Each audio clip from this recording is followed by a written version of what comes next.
මිතුරු YouTube channel එකට ඔයගොල්ලෝ සාදරයෙන් පිළිගන්නවා. ඉතින් නන්දේ මාමේ සහෝදර සහෝදරියනි මම ඔයගොල්ලන්ගෙන් චූටි දෙයක් ඉල්ලා සිටිනවා. ඒ මොකද්ද කියලා දන්නවද? අපේ YouTube channel එක subscribe කරලා bell icon එකත් click කරන ලෙස. හරි. මම අද කියන්න යන්නේ දෙමාපියන් හා වැඩිහිටියන් පිළිබඳ. ඉතින් මම මේ කතාව පටන් ගන්න කලින් ලස්සන ජාතක කතාවක් කියන්න යන්නේ. ඒ තමයි තිර ජාතකය. හරි මම ඒක කියන්නම්කෝ. එකමත් එක කාලෙක ඔන්න ඇත් රාජයෙකුයි වන් කුරුල්ලෙකුයි වඳුරෙකුයි ඔන්න නුග ගහක් යට ජීවත් වුණා. ඉතින් එක දවසක් මේගොල්ලන්ට හිතුණා මේ තුන්දෙනාගේ වැඩිහිටිය කවුද කියලා දැනගන්න. ඉතින් මේ ඒගොල්ලෝ ගාව ඒගොල්ලෝ ජීවත් වුණ නුග ගහ පළවෙනියටම දුටු දැකපු මේ මිතුරා තමයි දැන් ඔන්න වැඩිහිටිය කියලා පිළිගන්නේ. ඉතින් ඔහොම යති ඇත් රාජය කියනවා මම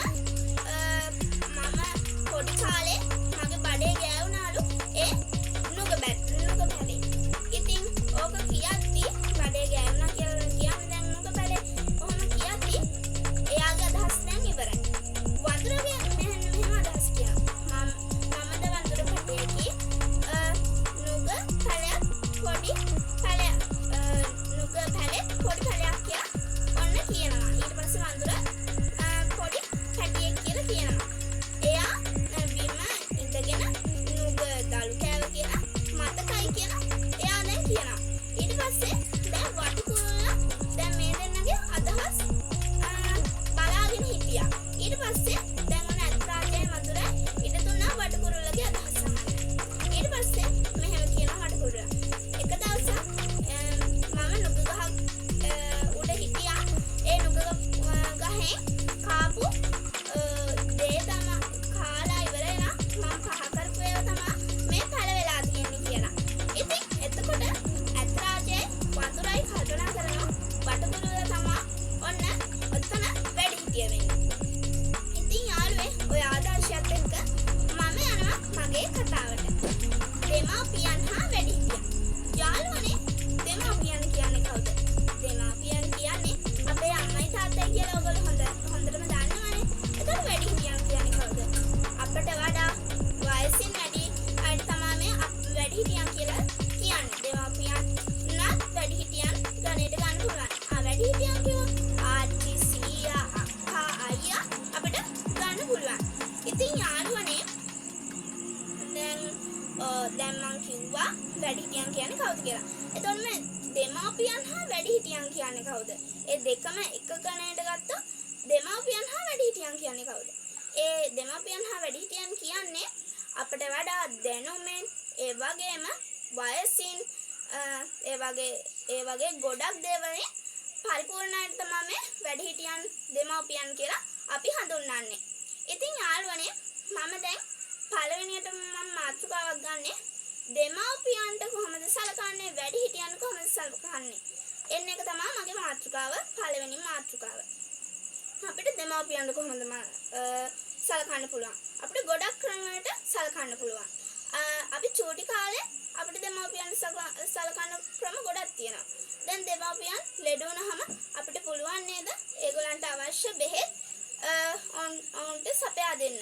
එතකොට වැඩිහිටියන්ට අපි පොඩි කාලේ කරන්න පුළුවන් දෙයක් ඒගොල්ලන් දැන් බඩු ගන්න එහෙම දැන් අමාරුයිනේ. ඔය ආච්චි සීයා කෙනෙක්ට එහෙම බඩු මල්ලක් කරන් යන්න එහෙම අමාරුයිනේ.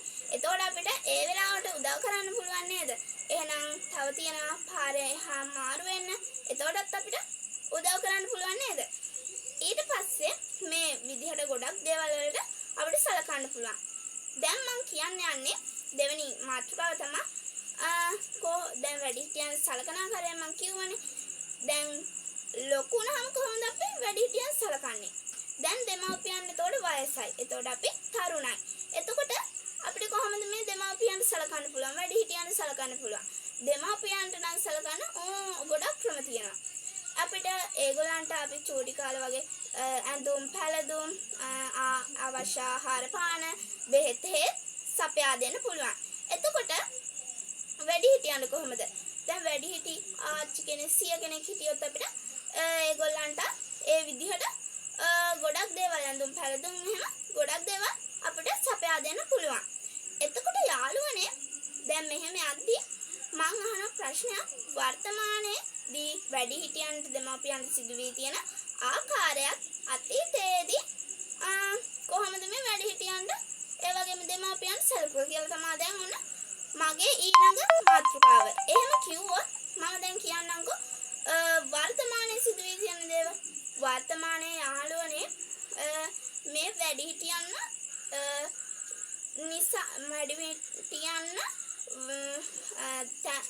වැඩිහිටියන් ගිහිල්ලා දාන්නේ වැඩිහිටි නිවාස වලට මහලු මඩම් වලට තමයි ඔන්න ගිහින් දාන්නේ. ඒක වැරදි නේද පුංචි යාළුවනේ? ඒත් අතීතයේ ඒව සිදුුනේ නැහැ. අතීතයේ රජවරු පවා මේ වැඩිහිටියන් සැලකීම උසස් ගතියක් කියලා පිළිබිඹු කරලා තියෙනවා. එතකොට මම අතීතයේ සිදු දෙයක් කියන්නම්. අතීතයේ එක රජ කෙනෙක් හිටියා. එයා රජවාස වලට යන්න කලින් හැමදාම අම්මට නාවා කවා පොවා හිස පිරිමැද තෙල් ගල්වා ආපසු යහන මත සැතපුවා. ඊට පස්සේ වැඳලා තමයි රාජ සභාවට යන්නේ. එහෙම තමයි ඔන්න අතීතයේ සිදු දෙයක්. වර්තමානයේ සිදු වෙලා තියෙන දේ මොකද? සමහර 100ට 1ක් පමණ වැඩිහිටියන්ට දෙමාපියන්ට බොහෝසේ සලකනවා. ඒත් ගොඩක්ම පිරිස් වැඩිහිටියන් දෙමාපියන්ට සලකන්නේ. ඉතින් වර්තමානයේ මේවට අපිට ගොඩක් පිළියම් ගන්න පුළුවන් නේද යාළුවනේ? පිළියම් ලෙස ගත්තොත් වැඩිහිටි නිවාස මහලු මඩම් නැති කරලා දාන්න ඕනි. ඒ වින්න වැඩිහිටියන් මේ දෙමාපියන් වැඩිහිටියන් ඉන්නෝනේ මහල් මඩම් වල වැඩිහිටි නිවාස වල අවශ්‍ය නිලධාරීන් දරුවන්ට ඒ වැඩිහිටියන් දෙමාපියන් පවරා දෙන්න ඕනි. ඒගොල්ලන්ට අවවාද ලබා දෙන්න ඕනි නේද පුංචි යාළුවනේ? ඉතින් අපිට මේ වගේ ගොඩක් දේවල් ගන්න පුළුවන්. මම තව ජාතක කතාවක් කියන්නම්කෝ මේ අතරේ. සාලිකේදාර ජාතකේ සාම ජාතකේ ඒ දෙකේ සිදු දෙයක් කියන්නද මම. සාම ජාතකයේ යාළුවනේ සිදුුනේ අර අන්ධ දෙමාපියන් ඉන්නව නේද? ඒ දෙමාපියන්ට සාම කුමාරයා සලකපු ආකාරය. එතකොට අර සාලිකේදාර ජාතකේ අර අසරණ දෙමාපියන්ට සැලකපු ආකාරය නේද කියන්නේ? අර කුරුළු පැටියා. එහෙම නේද යාළුවනේ? ඉතින් මම ආයන්නම් මගේ මාතෘකාවට වර්තමානයේ සිදු වෙලා තියෙන්නේ අර අසරණ වයසට ගියාම දරුවන් විසින් කරන දෙයක් තමයි පාරට ගිහින් දානවා. ඊට පස්සේ වැඩිහිටි නිවාස වලට යනවා. ඊට පස්සේ මහලු නමඩම් වලට දක්වා ඔහම ගිහිල්ලා තමයි ඔය වැඩිහිටි නිවාස වලට ඔය වැඩිහිටියෝ යන්නේ. සමහර අය නම් වැඩිහිටි නිවාස වලට හිතලම ගිහින් දානවා. සමහර අය හිතලම පාරට දානවා. ඒ වගේ තත්ත්වයක් තමයි මේ වර්තමානයේ සිදු වෙලා තියෙන්නේ යාළුවනේ. ඉතින් මම ඊළඟට කියන්න යන්නේ අපිට පුංචි කාලෙදී කොහොමද මේ වැඩිහිටියන් දෙමාපියන් අපිට සැලකුවා කියලා. දෙමාපියන් ගත්තොත් අපිට ගොඩක් දේවල් කරලා තියෙනවා. එකක් ගත්තොත් ආහාර පාන ඒ වගේම ඇඳුම් පැළඳුම් අපිට අවශ්‍ය අධ්‍යාපනය ඒ වගේ ගොඩක් දේවල් ලබා දීලා තියෙනවා. එතකොට ගත්තොත් වැඩිහිටියන් පිළිබඳ වැඩිහිටියන් අපිට ලස්සන කතන්දර කියලා දීලා තියෙනවා. හොඳ පුරුදු තමයි අපිට කවදත් කියලා දුන්නේ. දෙමාපියනුත් එහෙම තමයි. ඉතින් යාළුවනේ අපිට මේ වගේ ගොඩක් දේවල් කරන්න පුළුවන්. ඉතින් යාළුවනේ මට තව වෙලාව සීමිතයිනේ.